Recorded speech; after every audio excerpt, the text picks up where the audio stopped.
Under your leadership, DHS issued guidance that included using, for CBP agents and officers to use gender-neutral language and politically correct pronouns. Is that true?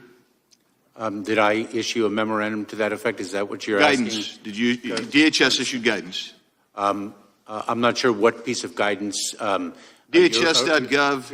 If I may, to what guidance you're referencing, but that does reflect the principles that we are proud to advance. Okay, so you don't recall issuing the guidance.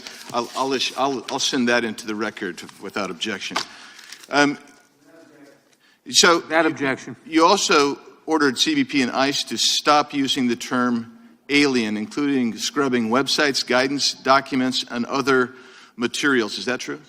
To be precise, unless the individuals are referencing the statutory language itself, we are using the term non-citizen to reflect the dignity of each individual. Right. So I'll introduce 3 articles that support that statement as well.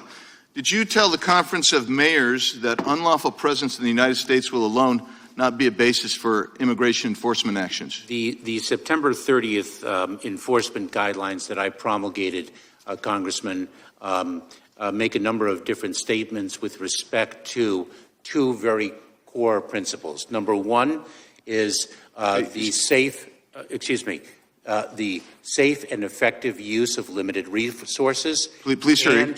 And the fact that many individuals who are unlawfully present in the United States have been contributing members to this country, and our resources should not be dedicated. So are you denying that on them. January 20th, 2022, you told the U.S. Conference of Mayors the following, that unlawful, quote, unlawful presence in the United States will alone not be a basis for an immigration enforcement action? I'm not denying that. What great. Thank you. I'm sharing with you, Congressman, is that the rationale for it. Appreciate that is drawn from my memorandum. Right.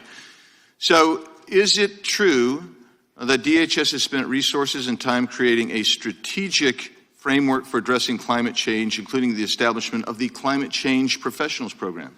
Yes, that is true, and we are addressing one of the most significant threats to the homeland. And you've also... We see that yes. in the increasing frequency and gravity. Just have a couple seconds, right? Yes, we see that in the... So the question was yes or no. I appreciate you answering the question. You said yes, you did. Next question. We see that in the gravity and frequency. Right, I understand that. That's your rationale, but you and I have had this discussion, okay? So did you also release the first ever equity action plan? Yes, and very proudly so. Great. So here's the deal, Mr. Secretary. Well, let me just ask you another question. I think this is an interesting question, too.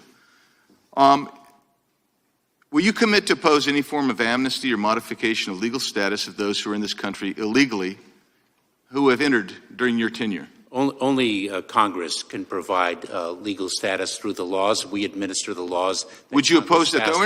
We're not talking about who passes laws or not. We're just talking about your philosophy as the DHS Secretary.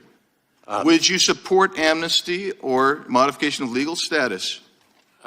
Congressman, I fully support and have for many years legislative reform that once and for all fixes our broken immigration system. So I'll take it that you won't make that statement now. No, I actually will if you would allow me. And we got just a few seconds, so speed it up, please. And that involves a path to citizenship for those who have been in this country for many years, who've been contributing to the well-being of our country. So the answer is you would support amnesty of some kind.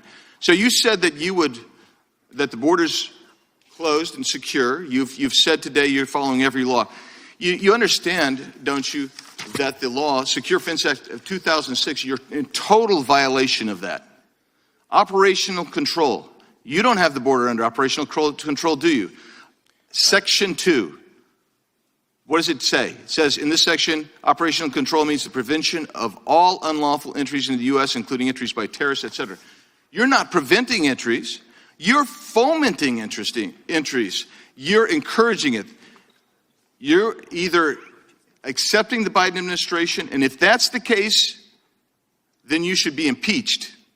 If you disagree with the Biden administration's program, you should resign. That's where we are. Will the gentleman yield? Will the gentleman yield?